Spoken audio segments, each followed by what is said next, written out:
નમસ્કાર, કેમ છો? વોઇસ ઓફ ઇન્ડિયા ન્યૂઝ ચેનલમાં આપનું સ્વાગત છે. હું અત્યારે એક એવા વિશેષ વ્યક્તિ સાથે આપને વાત કરવા માટે આવ્યો છું અને એ શિક્ષિત છે, જનસેવાના કાર્યો કરે છે અને પતિ અને પત્ની બંને પણ શિક્ષિત છે અને એમની ટીમ એક આખી સાથી વેપારીઓ સાથેની એક ટીમ છે અને ભારતીય જનતા પાર્ટીએ તેમના પર વિશ્વાસ મૂક્યો છે. અગાઉ પણ એમને ઇલેક્શન હતું અને બહુ નજીવા માર્જિનથી તેઓ આ ચૂકી ગયા હતા, પણ લોકોની માંગ અને લોકોએ એમને ફરીથી ઊભા રાખ્યા છે અને આજે એ માણસને ઉત્સાહથી ફરીથી આ સ્ટેજ ઉપર ભારતીય જનતા પાર્ટીએ વિશ્વાસ કર્યો છે. કારણ કે ઓવરઓલ આપણે જોવા જઈએ તો ભારતીય જનતા પાર્ટીએ ઘણું બધું ડિસિઝન લીધા છે, પણ આમના પર ફરી એક વાર વિશ્વાસ કર્યો છે અને એમને વોર્ડ નંબર 4ના ભાજપની પેનલને લઈને જીતાડવા માટેનો એક સંકલ્પ કર્યો છે. હું આજે એવા વિશેષ વ્યક્તિ જે જનસેવાથી લાગેલા છે એવા નદીમભાઈને હું પૂછીશ કે નદીમભાઈ, પહેલાં તો એક આપનું એજ્યુકેશન અને આપને રાજકારણમાં પ્રવેશ કર્યો કઈ રીતે કર્યો અને આગળ શું માહિતી છે આપની સાથે? નમસ્તે, સલામ સીતાભાઈ. સૌથી પહેલાં તો તમારું વેલકમ કરું છું અને પછી હું જણાવું છું કે ભારતીય જનતા પાર્ટીએ મારા ઉપર જે વિશ્વાસ મૂક્યો બીજી વાર છે, બરાબર, એ ખાસ કરીને મારી જનતા માટે મૂકેલો છે. કે સૌથી પહેલાં તો પાર્ટી જ્યારે કોઈ પણ કેન્ડિડેટ સિલેક્ટ કરતી હોય છે તો એના ઉપર વાર મૂકતી હોય કે એનો કેન્ડિડેટ સમાજની અંદર કેવું ચાલશે, એનું એજ્યુકેશન શું છે, એનું બેકવર્ડ શું છે, બરાબર, બધી વસ્તુનો ખ્યાલ રાખતી હોય છે. તો મારું એજ્યુકેશન બાય પ્રોફેશન, હું ટીચર છું, એજ્યુકેટેડ ફેમિલીથી છું, બરાબર, અને મારું જે રેસિડેન્શિયલ એરિયા છે એ પણ વોર્ડ નંબર 4 ને 5 ને બિલોંગિંગ છે. હવે વિસ્તારમાં જ રહું છું. ત્યાંની જે પરિસ્થિતિ છે, પ્રાથમિક સુવિધાઓનો અભાવ છે, રોડ રસ્તા છે, પાણી અનિયમિતતા છે, બરાબર, ઘણા બધા એવા મેજર ઇસ્યુઝ છે જે 20-25 વર્ષથી અહીંના લોકો ભોગવી રહ્યા છે. એ વસ્તુને ધ્યાનમાં રાખીને મેં પોલિટિક્સ જોઈન કર્યું હતું. અલ્હમ્દુલિલ્લાહ પાર્ટી તરફથી મને હંમેશા લીલી ઝંડી મળી છે કે મારા વિસ્તારમાં જે પણ કામ થતા હોય પ્રાથમિક સુવિધાઓને લગતા હું સારામાં સારા રીતે કરી શકું. એ ભરોસા સાથે બીજી વાર મને પાર્ટીએ અહીંયા મોકલ્યો છે. એટલે મારી જનતા જોડેથી એટલી અપેક્ષા હતી કે મારી જનતા મારો સાથ સહકાર આપે, બરાબર, અમારી જે પેનલ છે એને બહાર કાઢવાનો એકવાર ભરોસો મૂકે. તો હું આપના માધ્યમથી એ લોકોને અહીંની રહેવાસી જે વોર્ડ નંબર 4ની જનતા છે એને અપીલ કરું છું કે તમારો ભરોસો મારા ઉપર કાયમ રાખજો, મારી પેનલ ઉપર કાયમ રાખજો. ઇન્શાઅલ્લાહ હું બેસ્ટમાં બેસ્ટ તમારા વોર્ડની અંદર પરિસ્થિતિ પરિવર્તન લાવવાનો હું પ્રયાસ કરીશ. અત્યારે સોશિયલ મીડિયા પર એક જબરજસ્ત ટ્રેન્ડ ચાલી રહ્યો છે નદીમભાઈ કે દરેક વખતે કોંગ્રેસને ફરીથી આ લોકો મત આપે છે, ફરીથી આ લોકોને લઈને આવે છે અને અત્યારે સોશિયલ મીડિયામાં અને એટલી બધી જબરજસ્ત વાત ચાલે છે અને લોકોના અંદર એક જાગૃતતા આવી છે. પહેલાં અશિક્ષિત હતા, અત્યારે શિક્ષણ આવ્યું છે અને શિક્ષણના અંદર એ લોકોને એટલી ખબર પડે છે કે કયું સારું છે અને કયું ખરાબ છે. અને આજે જો ઓવરઓલ જોવા જઈએ તો 2 ટર્મથી જીતનારા આ જે કોંગ્રેસની પેનલના લોકો હતા એમના માટે એક બેનર મારવામાં આવ્યા હતા કે ભાઈ કોંગ્રેસીઓએ પ્રવેશ કરવો નહીં. તો આ ખરેખર એક ઓવરઓલ તમે ત્યાં 4 નંબરમાં છો, પહેલાં પણ છો ને અત્યારે છો, શું પરિસ્થિતિ છે ત્યાંના વિસ્તારની સાહેબ? સારી વસ્તુ છે, પ્રશ્ન સારો છે.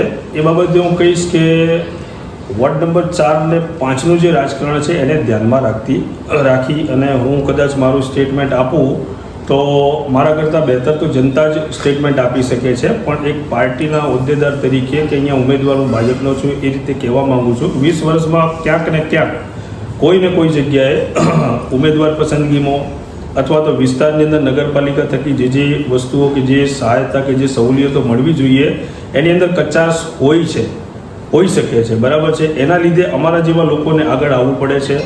બીજી વસ્તુ કે અમુક વાર એવું જાણવા મળે છે કે મેં પણ સમાજની અંદર ઘણી બધી જગ્યાએ જોયું છે કે મારા વિશે કોઈ સ્ટેટમેન્ટ એવું આવતું હોય, વ્યક્તિગત બધા મારા મિત્રો છે એ ચાહે વિપક્ષમાં હોય, અપક્ષમાં હોય કે મારી પાર્ટીમાં હોય, બરાબર, તો અમુક નવા સ્ટેટમેન્ટ જાણવા મળે છે કે આ ભાઈ ટીચર છે, બરાબર, દાખલા તરીકે, તો ટીચર થઈને કઈ રીતે સમાજ સેવાના કામ કરશે, બરાબર છે, એવા નેગેટિવ સ્ટેટમેન્ટ. પણ હવે ટેકનોલોજીનો યુગ છે, ઇન્ફોર્મેશન ટેકનોલોજી છે, મોબાઈલ ફોન છે, બરાબર, મેસેજની સુવિધા છે, વોટ્સઅપ છે, એના થકી સમસ્યાઓ નિવારણ કરવાની અંદર વ્યક્તિની ત્યાં હાજરી અવશ્ય હોવી જરૂરી નથી. તમે સિસ્ટમેટિકલી કામ કરો છો તો તમારી બધી સમસ્યાઓનું સમાધાન થઈ શકે છે. અને હું તો કહું છું કે 2.5 વર્ષથી અમે તો જ્યારે પેલું બાય ઇલેક્શન લડ્યો 2.5 વર્ષ પહેલાં, એના પછી ને આજ સુધી આપણે મેદાન છોડ્યું નથી. બધી જગ્યાએ જ્યાં જનતાને જેવી જરૂરિયાત હતી ત્યાં કને અમે ઊભા જ રહ્યા છીએ. અને એક કોર્પોરેટર તરીકેનું સુખ મેં માણ્યું છે હું કહી શકું છું તમને. ઓવરઓલ અત્યારે તમે જોવા જઈએ તો તમારી ટીમના અંદર તમે છો, રિઝવાન દાયમા છે, પછી અન્ય બે પણ તમારી સાથે છે. કઈ રીતનો લોકોનો પ્રતિસાદ મળે છે? કારણ કે હું પત્રકાર તરીકે હું અને મારા અન્ય મિત્રો જ્યારે આ બાબતની ઇન્વેસ્ટિગેશન કરીએ છીએ ત્યારે લોકોના અંદર એક વસ્તુ તો અમને જોવા મળે છે કે જે એમણે ભોગવ્યું છે, જે 5 વર્ષ એમને કાઢ્યા છે, 10 વર્ષ એમને કાઢ્યા છે, અને એક ને એક વસ્તુની જે રિપીટેશન થયું છે, કંઈક અંશે સાહેબ આમાં બદલાવ આવે છે એ રીતનું છે. લોકો પરિવર્તન ઈચ્છી રહ્યા છે. અમે જુદા જુદા વિસ્તારોની અમારી ટીમ સાથે, જેમ કે એક ઉમેદવાર હું પોતે છું, બરાબર, બીજા રિઝવાનભાઈ દાયમા જે બાય પ્રોફેશન બિઝનેસમેન કહી શકાય, બરાબર, પછી બીજા બેન એક પટણી સમાજમાંથી બેન છે સુનિતાબેન પટણી, એક છે એસસી સમાજમાંથી અમારી બેન છે કાંતાબેન પરમાર, બરાબર. તો એ બધાનું સંકલન કરીને જ્યારે જુદા જુદા વિસ્તારોમાં અમે મુલાકાત લીધી, દાખલા તરીકે મફતપુરા છે, જનતાનગર છે, ડાયરા વિસ્તાર છે, છુવારાફળી છે, બરાબર, અને અંદર લગતા જેટલા બી વિસ્તારો છે ત્યાં લગભગ બધી જગ્યાએ કોમન ક્વેશ્ચન આવતો હતો કે સાફ સફાઈ છે, રોડ રસ્તાની અસુવિધા છે, એના સિવાય પીવાના પાણીની મેજર સમસ્યા છે. તો આ સમસ્યાઓથી એ લોકો કંટાળેલા છે એ હું કહી શકું છું.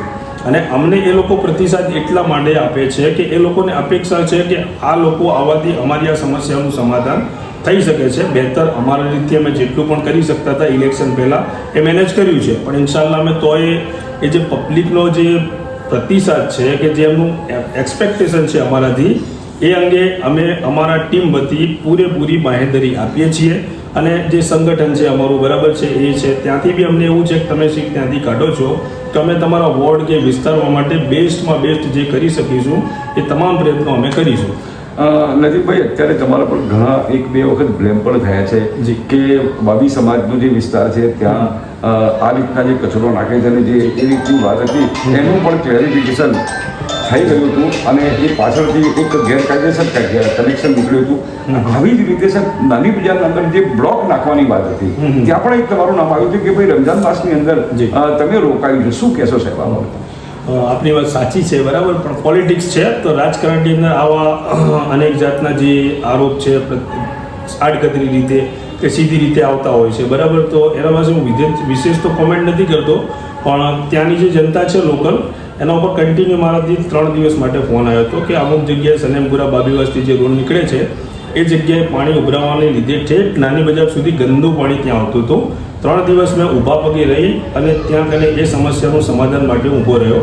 પછી જાણવા એવું મળ્યું હતું કે એ જગ્યાએ અંદર કોઈ ઘન કચરો હતો, એ સિમેન્ટની થેલીને એવું કંઈક નાખેલું હતું, બરાબર છે. તો જેટિંગ મશીન છે કે ભાઈ નગરપાલિકાનું જે તંત્ર જે લાગેલું હતું કન્ટિન્યુ મારી સાથે ને સાથે હતું. એ સોલ્યુશન કાઢતા પછી હવે વિપક્ષની કોઈ એવી રાજનીતિ હશે એના કારણે આખો સબ્જેક્ટ બીજી જગ્યાએ લઈ જવામાં આવ્યો, બરાબર.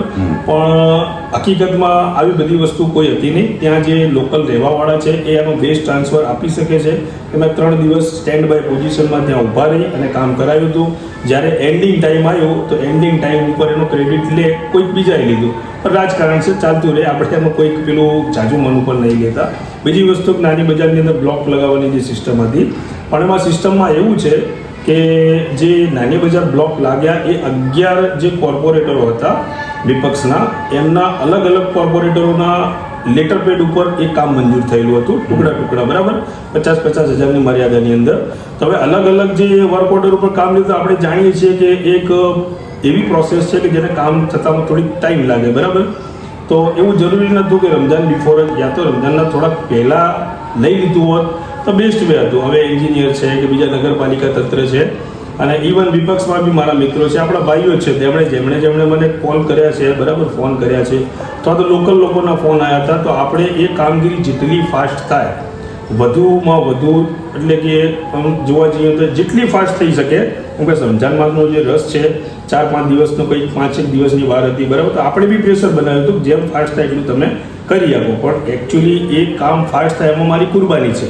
રોકવામાં તો અમારી સરકાર તો ઈચ્છતી જ નથી કોઈ જગ્યાએ કામ રોકાય. અમને તો ઉપરથી એવું કહેવામાં આવ્યું છે કે જે વિસ્તારોમાં કામની અછત છે ત્યાં તમે બેસ્ટ ટ્રાય કરો અને જીતીને આવો તો સારામાં સારું કામ કરો. એ તો અમારું ઇન્ટેન્સ છે. વિકાસ એ તો અમારી વ્યાખ્યા છે, બરાબર. એના માટે તો અમે હંમેશા તત્પર રહીશું. આ વાત ખોટી હોઈ શકે, પણ આપણી જોડે કોઈ એના એવિડન્સ પુરાવા નથી કે કોણે કીધું, શું છે, આ છે, ના છે. નજીકભાઈ, હવે આવનારા જી. કલાકો જ બાકી છે, દિવસો જ બાકી છે જી. એમ જોવા જઈએ તો.